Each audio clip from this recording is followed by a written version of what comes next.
예견된 사고, 다시 하겠습니다. 예견된 사고, 침몰한 안전 언제까지 되풀이할 것입니까? 지난 6일 발생한 낚시여선 돌고래호 침몰 사건은 여러모로 세월호 참사와 닮아 있어 안타깝습니다. 침몰 신고가 투자안전센터에 접수됐지만은 구조 헬기는 즉각 출동하지 못했고 구조도 벌이지 못했습니다. 희생자들은 밤새 전복된 배 위에서 찬 바닷물과 사투를 벌이다 숨지거나 실종됐습니다.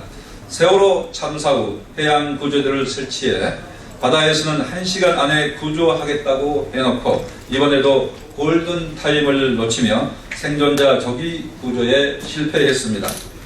탑승자 인원 파악이 제대로 안 된 것도 세월호 참사 판박이입니다. 배에 몇 사람이 탔는지도 몰랐고 탑승자 대부분은 구명조끼를 착용하지 않았습니다. 지난 세월호 참사 이후 정부는 국민안전처를 신설하고 국가적 재난관리를 컨트롤하겠다고 했지만 이번 사고에서도 국민안전 시스템은 마비된 것과 다름없었습니다. 세월호 참사 500일이 지났지만 정부는 여전히 안전 불감증에서 벗어나지 못하고 있어 국민들을 불안하게 하고 있는 것입니다. 선박에 대한 안전 점검 조치는 개선되지 않았고 선박 입출항 신고 같은 기본적인 조치도 이루어지지 않았습니다. 철저한 진상조사와 책임자 문책은 당연한 일이지만 다시는 이런 안타까운 해양 안전사고가 발생하지 않도록 정부가 국가 안전 시스템을 바로 잡을 것을 강력히 촉구합니다. 새정치민주연합은 김우남 의원을 단장으로 한 진상조사단을 구성해서 즉각 진상조사에 착수하는 한편 재발 방지를 위해 해상 안전 시스템에 대한 전반적인 개선 노력에 착수할 것입니다. 다음은 대기업 사내 유보금 틀어지고 있는 것만이 능사는 아닙니다. 지난 1분기 말 30대 그룹 계열사의 사내 유보금 총액은 710조 원으로 지난해 1분기에 비해 38조 2378억 원이 더 늘어났다고 합니다. 또 지난해 말 30대 그룹 사내 유보금 약 683조 원 가운데 현금 및 단기 금융상품 등 현금성 자산만 118조 원이라고 합니다.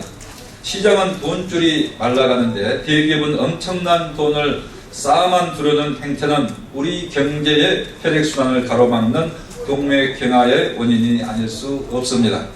어느 때보다 경제가 어렵습니다. 그러나 서민들은 지갑을 열 여력이 없고 정부의 대책 또한 은발의 오줌누기 수준을 벗어나지 못하고 있습니다. 대기업들은 사내 유보금에 대해 여윳돈이 아니라 설비 투자와 원재료, 부품 구입, 인건비, 임대료, 차입금 상환 등에 필요한 돈이라고 강변합니다. 그러나 대기업들의 주장을 감안하더라도 그 일부조차 경제를 살리는 데 투자하지 못할 이유는 없어 보입니다. 대기업의 이 부분 다시 하겠습니다. 대기업의 사내 유보금을 1%만 풀어도 월 200만 원의 청년 일자리 30만 개를 새로 만들 수 있고 비정규직 50만 명을 정규직으로 전환할 수 있습니다. 대기업이 보유 중인 사내 유보금의 일부만 고용 창출에 활용하더라도 심각한 실업난을 해소하는데 이렇게 큰 보탬이 될 수 있는 것입니다. 대기업들이 돈에 대한 집착으로 자신들의 존립 기반인 시장 경제가 무너지는 것을 수수방관한다면 그처럼 어리석은 일은 없을 것입니다. 박근혜 정부가 지난 8.15 특사를 통해 경제인들에 대해 통큰 사면을 한 것은 대기업들의 고용 창출 노력에 대한 기대도 컸던 것으로 보입니다. 시혜를 받고도 이 부분 다시 하겠습니다. 시혜를 받고도 조변석계의 태도로 당면한 경제적 어려움을 외면한다면 악화된 재벌 대기업에 대한 국민의 시선은 더욱 싸늘해질 것입니다.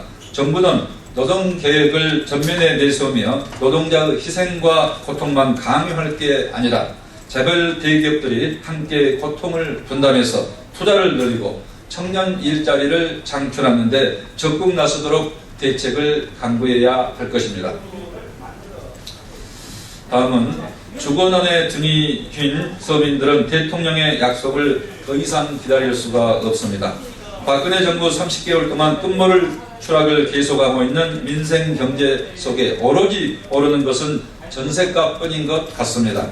통계에 따르면 전셋값은 올해 2분기 기준으로 3억 3,318만원으로 2013년 1분기 2억 7,442만원에 비해 22.7%가 상승했습니다. 매매가 대비 전세가율 또한 70%를 돌파했고 월세 보증금은 지난 3년간 24%나 급증했습니다. 전세값이 서민과 중산층이 감당할 수 있는 수준을 넘어섰음을 똑똑히 보여주는 수치들입니다. 빚내서 집사라는 박근혜 정부의 부동산 정책에 하우스푸어와 깡통주택의 이용을 지닌 이용대출 또한 폭발적으로 늘어나고 있는 것입니다.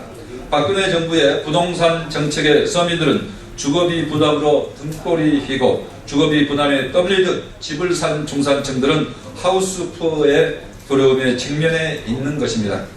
총체적 난국이 아닐 수 없습니다. 건설사와 다주택자에 경도된 편향적인 부동산 정책에 서민층과 중산층은 벗어날 수 없는 고통을 강요받고 있는 것입니다. 박근혜 정부는 지난주에도 부동산 대책을 내놓았습니다. 그러나 전세난 대책이 빠져있어 정부의 서민주거 안전 대책이라는 말이 부끄러운 대책일 뿐입니다. 더욱 황당한 것은 박근혜 정부의 무책임한 부동산 정책에 대해 누구 하나 책임지는 사람이 없다는 점입니다. 정부 정책을 주도한 최경환 부총리는 빚내서 집사라고 한 적이 없다라고 발뺌하고 국토부 장관은 월세 수준이 아직 안정적이라고 강변하고 있습니다. 박근혜 대통령은 지난 대선에서 주거안정, 국민행복 등을 약속했지만 그 약속들은 대선 공약집에서 깨어나지 못하고 잠을 자고 있습니다. 박근혜 대통령께 자신의 약속을 다시 한번 환기할 것을 촉구합니다.